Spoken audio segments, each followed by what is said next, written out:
Teologia contraditória é uma coisa, gente. Agora, heresia, aí a gente não pode aceitar. Depois da declaração de André Valadão em dizer que a Igreja Adventista é uma seita, o mundo gospel parou para falar deste assunto. Foi perguntado ao pastor Eliseu Rodrigues se ele estava por dentro e o que ele achava da polêmica. Ele não poupou palavras e disse: Agora sim, eu respeito muito o Rodrigo Silva como arqueólogo, né, gente?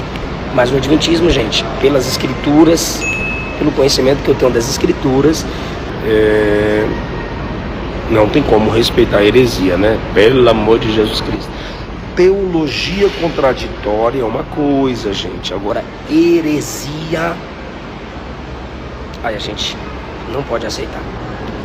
Então, mexe na cristologia, mexe na bibliologia. É só você estudar. Se você estudar cristologia, bibliologia, escatologia, eu sei que é difícil ser dogmático em escatologia, mas tem umas coisas nada a ver, cara. Nada a ver. Não, irmão. Lê Mateus 24, gente.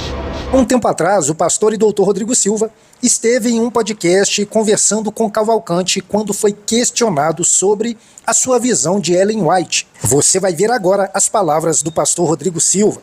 Antes, eu só gostaria de pedir para que você dê um toque no botão curtir para nos apoiar. E vamos ao vídeo. Você é um adventista que não aceita algumas coisas, porque tem algumas coisas, tanto no adventismo quanto na questão da Ellen White, que são, do ponto de vista técnico, científico, são complexos, né? Por exemplo, ela fala que a pessoa que toma café, ela é menos inteligente, vamos assim dizer. Ou coisa parecida. Ou a pessoa que tem uma prática de masturbação, ela tem problema no cérebro. O cérebro dela vai se degenerando. Então, algumas questões que a Ellen White fala... Complexas, né? Mas que, do ponto de vista da ciência, não funciona, né? Exatamente. Então, você é signatário de tudo que a Ellen White diz? Boa pergunta. Ellen White, ela tinha a 4ª série primária. Isso uma equivalência do nossa nomenclatura aqui, né? Ela não estudou. O inglês dela era sofrido. Eu tenho cartas dela, que a gente vê os originais, que o processo é o seguinte: ela escrevia a carta, aí uma secretária datilografava a carta como ela escreveu. Se ela escreveu Jesus com J minúsculo, vai ser com Jesus com J minúsculo. Você tá entendendo? Se às vezes ela usava a palavra it para o Espírito Santo, que quem sabe inglês sabe que it é coisa, uma coisa, e às vezes ela usava he como sendo pessoa, ela digitava com aqueles erros. Depois, uma segunda secretária passava uma correção gramatical. Olha, esse aqui... A Sra. White via a correção gramatical, concordava, aí que seria impresso. Só que essa terceira secretária fazia o máximo para não mexer no texto, de modo que daqui a pouquinho a autora não era Ellen White, era a terceira ali. E ela escreveu coisas duras, reconheço, que tem que ser entendidas em 3 momentos. Em primeiro lugar, a forma de se expressar da época. Por exemplo, uma expressão que hoje jamais eu usaria, e ela usou na época, mas não era só ela, chamar as outras igrejas de igrejas caídas. Isso. Só que essa expressão igrejas caídas, vários outros teólogos religiosos da época usavam, porque os Estados Unidos estavam passando por uma fase tão, assim, decadente. Você vê alguns autores metodistas, que foi de onde Ellen White falou, desgostosos com a realidade das igrejas e tudo mais. E ela mesma falou no final do livro O Grande Conflito, na edição, acho que é 1911, se eu não estiver enganado, quando os tipos estavam gastos e tinham que fazer nova, ela falou o seguinte: olha, nós temos que melhorar a linguagem desse livro, ela está muito agressiva. Eu não lembro todos os detalhes que foram mudados, mas ela falou assim, por exemplo, a palavra papista, para se referir aos católicos, não é de bom tom. Não precisamos disso. E mudaram. Tanto é que, já que você quer grupos divergentes na igreja, tem um grupo que defende que o livro original é aquele, quase uma doutrina da inerrância no Grande Conflito e tudo, e que a gente está publicando um livro, o Grande Conflito herético. Você vê.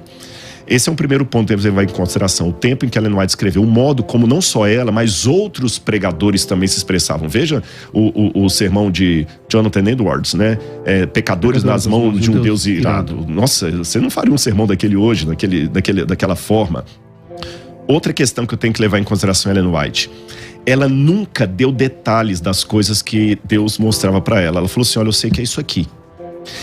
Aí vamos pegar alguns exemplos. Assim, o terceiro, eu volto nesse segundo. O terceiro, realmente ela fala de coisas que a ciência não aprova.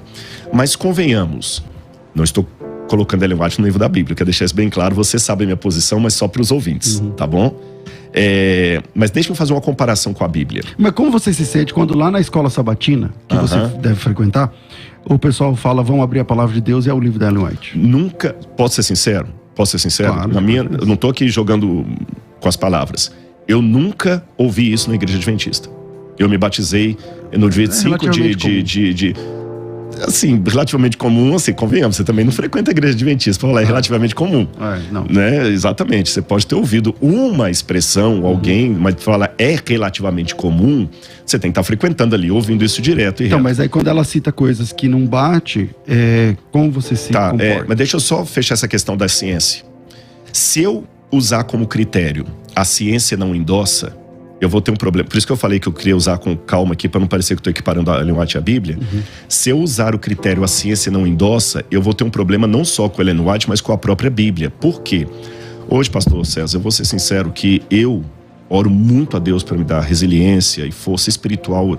Eu peço 3 coisas a Deus sem nenhuma demagogia. Eu peço unção do Espírito, humildade, porque vamos ser sinceros, não é fácil ser conhecido por todo lado e não ser tentado pela vozinha da vaidade. Você é o cara. Verdade, você tá entendendo? Eu posso até me envaidecer, mas aí eu vou perder a minha unção em 2 segundos, ou menos. Então peço a Deus unção do Espírito, humildade e saúde física e emocional para lidar com os ataques. Por quê? No meio evangélico, não de todos, eu ganho paulada porque eu sou seita.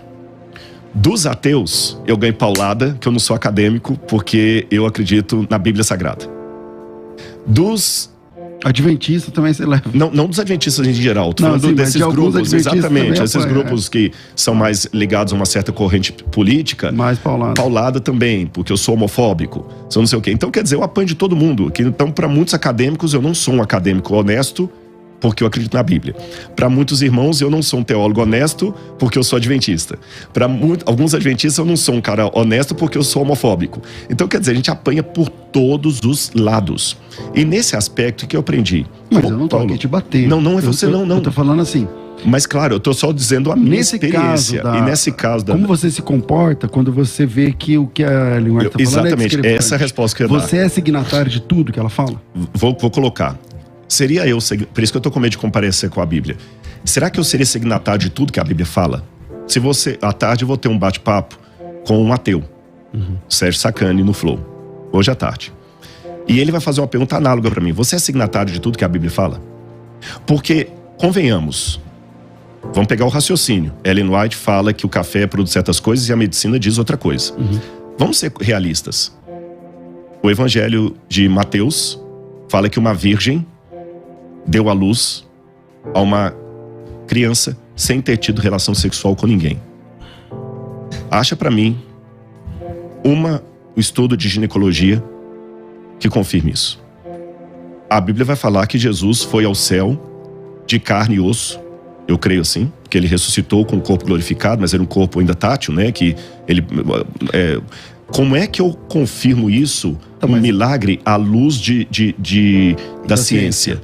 A ciência também fala ridículo. Como é que você pode continuar sendo um acadêmico com doutorado da USP fala, por exemplo, do e acreditar na café ou da verdade? masturbação, você abandona a ciência e fica com o que ela está falando? Na verdade, eu digo o seguinte. Primeiro critério não é abandonar a ciência e ficar com o que ela está falando. Primeiro critério é o seguinte. Ela foi alguém que teve o dom de profecia ou não teve? Essa é a primeira pergunta que eu tenho que fazer. Tá certo? Ela teve o dom de profecia? Se ela teve o dom de profecia, ela falou que Deus mostrou aquilo para ela, então, calma. Vamos ver o que a ciência vai dizer, mas vamos ver com calma o que ela está falando. Mesmo porque eu vou lhe dizer 2 coisas em relação à ciência. Letra A. Eu tenho lá em casa um compilado dessa grossura, mais ou menos, de questões acadêmicas, inclusive escritas por não adventistas, que fizeram tese doutoral sobre Ellen White, por coisas que na época dela seriam estúpidas, absurdas, e a ciência comprovou depois. Inclusive a questão do café que você mencionou aí, nós sabemos não só o café, o tanto de malefícios que a cafeína faz. Refrigerantes à base de cafeína, Tem olha, eu posso puxar aqui um calhamaço de artigos acadêmicos, científicos, que falam do mal da cafeína. Teve nos Estados Unidos um estudo que foi replicado no Brasil agora por acadêmicos da USP. O estudo dos Estados Unidos foi feito pelo Dr. Schaufenberg, junto com outros. Eles queriam pesquisar a média de vida de um grupo específico com o resto da população americana. E eles procuraram a Universidade de Loma Linda, perguntando se os adventistas aceitariam se submeter àquele estudo. Como a Loma Linda tem uma das maiores faculdades de medicina dos Estados Unidos, eles falaram, tudo bem, os nossos acadêmicos podem participar do estudo, claro. Os Dr. Schaufenberg foram com eles lá, isso já tem uns 20 e poucos anos, esse estudo. E eles fizeram uma tomada. Pelos escritos de Ellen White, o que os adventistas seguiam em comparação com a média dos outros californianos. Fizeram para mostrar tudo direitinho. O estudo mostrou que os adventistas do sétimo dia, que seguiam a reforma de saúde prescrita nos livros de Ellen White, tinham expectativa de vida entre 8 e 10 anos a mais. Aqueles que eram mais estritos chegavam a 15 anos a mais de expectativa de vida em relação aos outros. Mas não é porque é adventista. Qualquer pessoa que fosse vegetariano, claro, tivesse uma vida... Claro. Não, mas eu digo exatamente adventista. A crença adventista. É porque o estudo pegou os adventistas por amostragem, porque o estudo precisava o seguinte, eu preciso de um grupo que comporte igual. Porque para quem não tá ouvindo a gente, as instituições adventistas obedecem uma dieta rigorosa de alimentação. Então, por exemplo, existe o adventista normal, o adventista do sétimo dia, o adventista da reforma. O adventista da reforma é muito mais hard no sentido de alimentação. Por exemplo, você come carne. Eu como carne, o adventista da reforma não pode comer nem carne de nada, entende? Então, eu sei, na nossa igreja, algumas famílias vieram da igreja adventista da reforma e eles não comem carne até hoje, porque não gostam, tal, não sei o quê. Não acostumaram, né? Não acostumaram, tal, nunca comeram. O cara tem 60 anos, nunca comeu carne. Agora, e essa ideia funciona nas instituições também adventistas. Mas foi bom uma coisa que você falou, vamos deixar bem claro. Quando eu mencionei o grupo dos adventistas e o resto da Califórnia, eu estou me baseando no que o estudo fez, que o estudo precisava de um grupo de comportamento igual, você entendeu? Com um outro grupo para equiparar. Por isso que falou os adventistas e o resto. Esse estudo foi feito no Brasil também. Mas é onde você vai dar, porque a pessoa que, sei lá, vegetariana, que é o caso da instituição adventista. Não, mas mesmo muitos que não são vegetarianos, porque eu não sou vegetariano, por exemplo. O estudo fez esse da USP aqui, chamado Adventus. Então, mas você já fez internato, não já? Fiz mais 4 anos. Lá você ficou de vegetariano. Sim, eu fiquei, mas mesmo assim, hoje eu como carne, por exemplo. Sim. E Ellen White, por exemplo, ela sempre fala que o ideal é nem comer carne. Ela fala isso. Agora vamos colocar. Esse estudo Adventus hoje foi feito também, eu não tenho todos os dados de cor para lhe dar, mas se alguém der uma googada, olha a googada, procurar Adventus, estudo Adventus da USP, vai ver que foi feito no Brasil, eles fizeram a separação. Adventista que come carne, que não come carne, que não toma café ou que toma café uma vez ou outra, que faz exercício físico, não faz, etc, etc. E eles pegaram assim, o que a Ellen White faz? E é interessante que esse estudo também deu uma expectativa de vida a mais do que os que não seguem aquele estudo. Então, frigir dos ovos do estudo da Califórnia, do estudo da USP aqui, o que eu digo? Ainda aí, agora eu estou respondendo a sua pergunta, eu fico com a Ellen White, eu fico com a ciência. Por que essa dicotomia? Porque muitas coisas que a Ellen White fala, a ciência depois dela foi falar. E hoje eu tenho um estudo científico, feito lá e aqui, mostrando que seguir a dieta que Ellen White sugere, por isso que o nome do livro é Conselhos sobre Regime Alimentar. Não são doutrinas. Não são doutrinas, conselhos. Mas que meio que funciona como doutrina da igreja adventista. Deveria. Eu vou até lavar uma roupa suja em casa, se você me permite. Deveria, porque se nós adventistas seguíssemos mais à risca aqueles conselhos, nós seríamos muito mais saudáveis do que nós somos. E quando eu digo nós adventistas, sim, mas isso é para todo mundo, viu? A pessoa não precisa ser adventista para isso. Eu só tô querendo dizer o seguinte, que as coisas que Ellen White recebeu sem ter feito curso de nutrição, sem ter feito curso de medicina, sendo uma mulher provinciana de educação básica, e as sugestões que ela deu foram confirmadas depois como sendo promotoras de uma longevidade maior, só isto já me faz assim, peraí. É interessante, se ela escreveu tanta bobagem, as bobagens dela estão dando certo, porque a expectativa de vida dos que seguem aquelas bobagens, estou falando na área da alimentação, tá? Tá maior do que o dos que não seguem aquelas, entre aspas, bobagens. Você não usou essa palavra, eu que estou usando. Sim.